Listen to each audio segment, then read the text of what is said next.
Hello everyone, welcome back to style हास्कल by Ankita. So आज के होच्छे 15 सेप्टेम्बर एंड आज होच्छे शुभाशीषের जन्मदिन।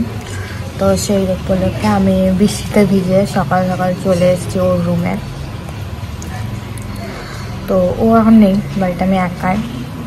তো ভাবলাম কিছু একটু করা যাক, রোজই তো বাইরেই সেলিব্রেট করি। এই মানে অ্যাকচুয়ালি রাতে যাব বাইরে, দিনের বেলাটা ও বলেছিল যে কি বাইরেই দিনটাও সেলিব্রেট করে আসি।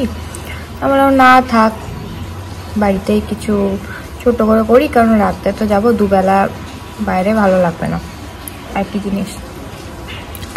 তো চলো, আমি এখন এসে পর পায়েসটা বসিয়ে দিয়েছি।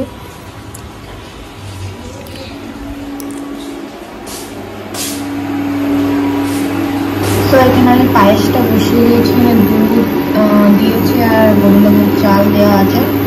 এখানে দেবো এলাচ, যেহেতু আমার এখানে কাজু বা কিশমিশ কোনোটা অ্যাভেলেবেল নেই বলে আমি দিতে পারছি না। দেখবো, তাও ও তো বাইরে গেছে, যদি নিয়ে আসতে পারে, কারণ প্রচুর বৃষ্টি হচ্ছে।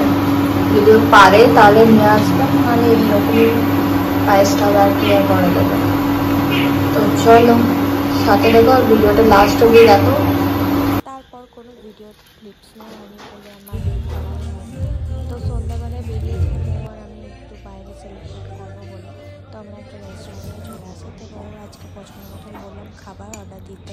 তো স্টার্টারটা আমারও খুব ভালোই লেগেছে, বাট যেটা মেন কোর্সে অর্ডার দিয়েছে তো সিরিয়াসলি ও বা কী করে জানবে, এটা ওরও কোনো দোষ নেই, বাজে খেতেছিল। আপনার নান অর্ডার দিয়েছিলাম, এখানে নান আর তন্দুরি রুটি একই সেম, কোনো ডিফারেন্স নেই। তো আমার একদম বাজে লেগেছে। আর চিকেন যেটা অর্ডার করেছিলাম চিকেন 2 পেঁয়াজা সামথিং, তো ওটার এত নুন ছিল যে আমি খেতেই পারিনি। তো ও অর্ডার দিয়েছিল, ওর খারাপ লাগছিল বলে ও কষ্ট করে খেয়ে দিল। তো কী আর বলবো, সবসময় খাবার সব কিছু ভালো হবে সেটা আশা করা তো যায়। Stay tuned for the next video.